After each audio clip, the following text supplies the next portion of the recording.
Caríssimos amigos e irmãos, que a paz do Senhor esteja com todos vocês. Domingo, dia do Senhor, 29º domingo tempo comum, penúltimo domingo do mês de outubro, Dia Mundial das Missões e da Infância Missionária e dia da coleta mundial pelas missões. 80% vão para as dioceses pobres que são ligadas justamente a dicastério para a evangelização dos povos e 20% fica para as missões do próprio país. Um dia muito especial que nos faz pensar sobre a dimensão missionária, nosso trabalho missionário. O Pontifício das Obras Missionárias do Brasil tem uma novena que colocou como tema Ide, convidai a todos para o banquete.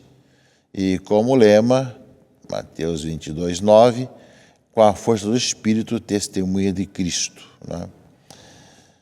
Esse tema, Ide, convidai a todos para o banquete, é o mesmo tema que o Papa mandou para esse dia.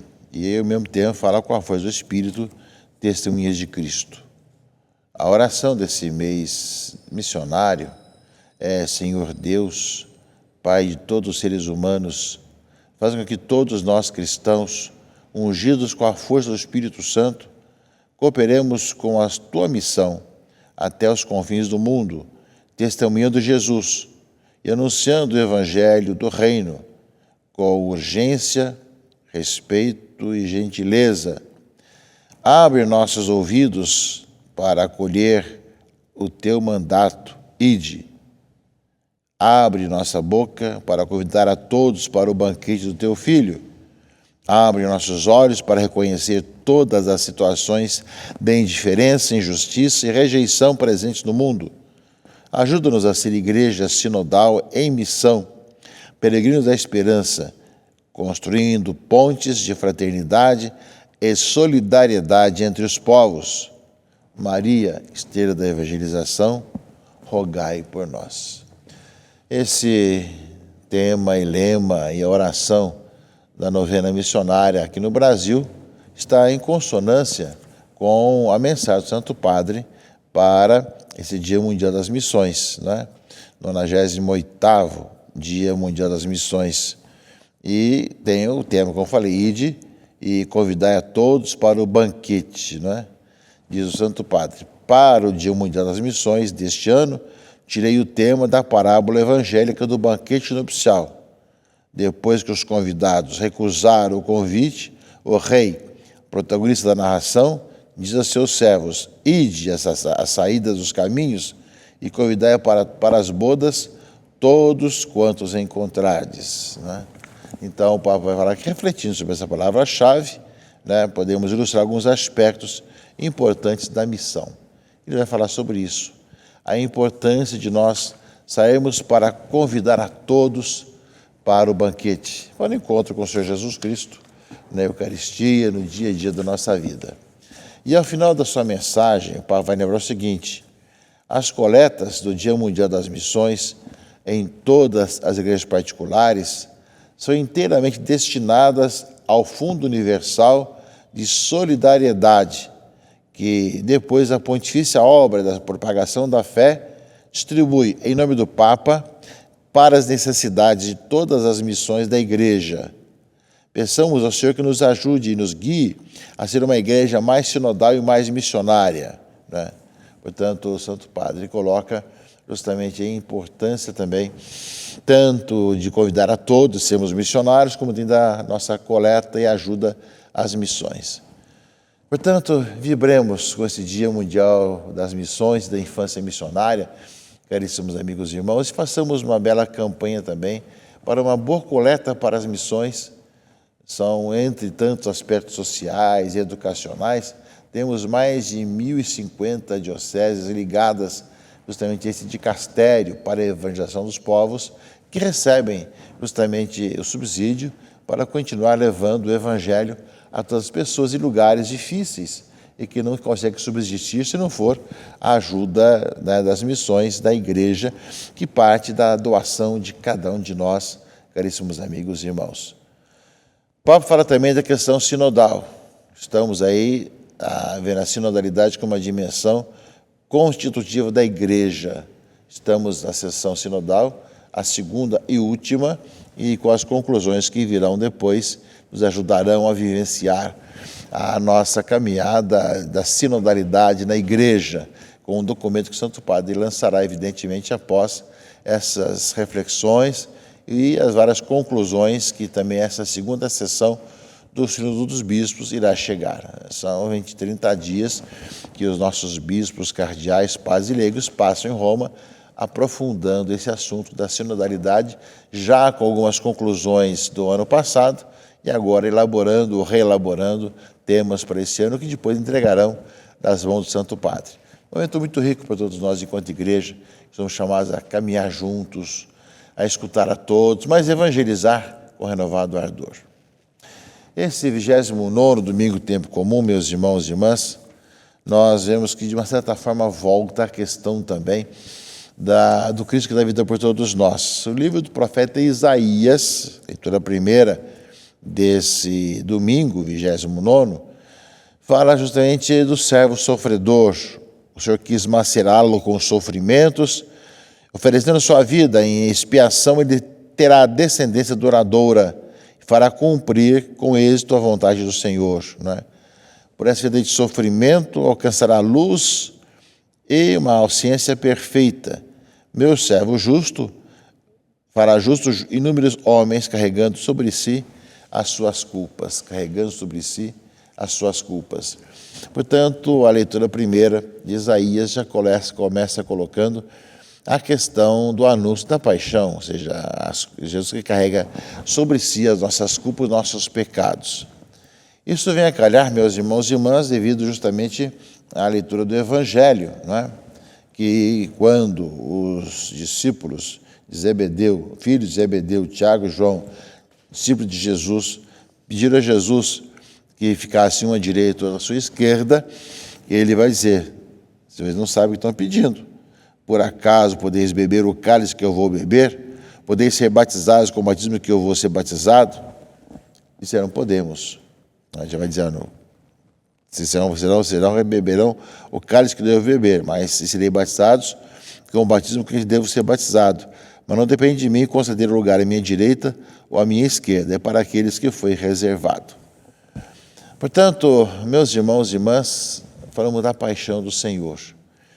E fala que os discípulos de Jesus, que pediram honraria, vamos ver depois as consequências disso, que são os outros 10, né, que 2 que fizeram pediram isso, mas fala da situação da cruz, de levar a cruz, dar a vida, né, pela causa do reino de Deus, por causa de Jesus Cristo, nosso Senhor. Podeis beber o cálice que eu vou beber, podeis ser batizado com o batismo que eu vou ser batizado.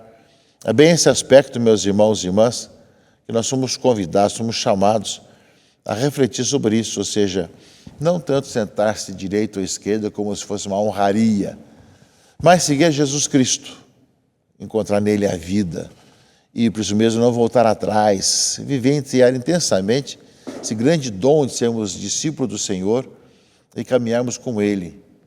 E Ele justamente vai nos conduzindo a fazer experiência com o Pai, com o Reino, com a Trindade. É esse aspecto que vai marcando a nossa vida, o nosso passo a passo, também na Palavra de Deus, caríssimos irmãos e irmãs. Mas, depois, tem as consequências desse pedido dos 2 para Jesus. Eram 12 discípulos. Quando os outros 10 ouviram isso, indignaram-se com Tiago e João. Jesus chamou e disse, eis aí, caríssimos amigos e irmãos, as consequências. Os 2 queriam honrarias, a direita e a esquerda, mas eram 12. Aí Jesus falou, não compete a mim você colocar-se à direita ou à esquerda. Irão passar também pela cruz, pelo sofrimento. Mas isso fez indignação com os outros 10. Então Jesus, meus irmãos e irmãs, chamou, venha cá, e continuou a catequese para os seus discípulos. Vós sabeis que os chefes das nações as oprimem, e os grandes as tiranizam. E nós sabemos como acontece isso, não só no passado, mas no presente, como oprime as pessoas, como os tiranos dominam sobre as pessoas, quantas situações de tirania pelo mundo afora, meus irmãos e irmãs, até perto de nós, não é? Mas quem quiser ser grande, seja o vosso servo. Entre vós não deve ser assim. Na igreja, o que deve acontecer?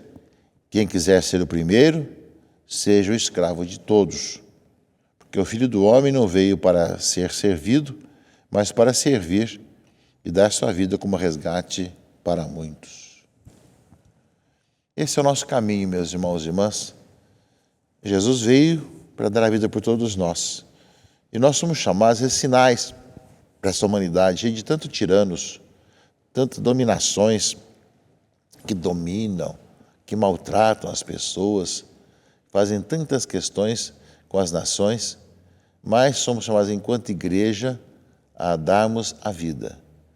Entre vós não deve ser assim.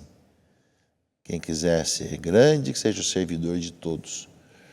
Aí está a nossa grandeza nisso, em servir, em colocar-nos a serviço. Isso como um grande dom, uma grande graça, não é uma obrigação que se impõe, mas é algo que nasce de dentro, que se faz com alegria, com generosidade, mesmo que ao redor tantas pessoas estejam querendo fazer ao contrário, e também te apertando e, ao mesmo tempo, te querendo que você seja tirano, você faça assim, e não está mais em você isso. Passou a ter uma nova natureza, outro jeito de viver e de ser. Porque ao nosso redor vamos ter sempre essas tiranias, essas situações todas, de pessoas que oprimem os outros e querem que você faça o mesmo. Cabe a nós vivermos de outro jeito. Ao mesmo tempo, meus irmãos e irmãs, esse é Jesus Cristo que a carta aos Hebreus coloca na segunda leitura. Sumo sacerdote que entrou no céu. Por isso permaneçamos firmes na fé que professamos. Temos um sumo sacerdote capaz de se compadecer das nossas fraquezas, pois ele mesmo foi provado em tudo como nós, com exceção do pecado. Aproximemo-nos, pois, com toda a confiança do trono da graça, para conseguirmos misericórdia e alcançarmos a graça de um auxílio no momento oportuno. Portanto, ele carregou sobre os nossos pecados, devido por todos nós, meus irmãos e irmãs, somos chamados também a fazer diferença no mundo de tantos tiranos, tantos que oprimem os outros, nós nos colocarmos a serviço. E, ao mesmo tempo, não queremos vanglória, prestígio, poder para nós, mas como um dom que é colocado em nosso coração, como um dom que nos é dado, nos colocarmos a serviço.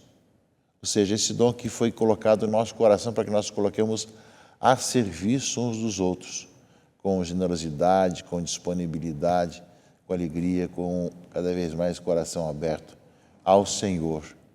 Pensamos, portanto, meus irmãos e irmãs, que essa nova vida, que a ação do Espírito Santo vai colocando nos nossos corações, faz com que a nossa missão, nossa missionariedade, seja testemunhar um outro jeito de viver, um outro tipo de relacionamento, outro tipo de vida.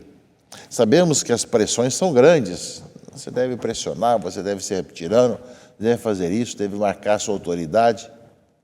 Isso tudo vamos ter sempre ouvindo. Mas quando você tem uma outra natureza, outro jeito de viver, você passa a testemunhar, você coloca a serviço, mesmo que sejam contrárias as pessoas e até te ofendam, mas que você passa a anunciar a boa notícia para todos. Que nesse Dia Mundial das Missões e da Infância Missionária, que seja a nossa grande missão testemunhar que um outro mundo é possível. O outro jeito de ver é possível quando a ação do Espírito Santo transforma nossos corações. Capaz de partilhar, capaz de ajudar, capaz de perdoar e de conviver em paz uns com os outros. Que Deus abençoe a todos, em nome do Pai, e do Filho e do Espírito Santo. Amém.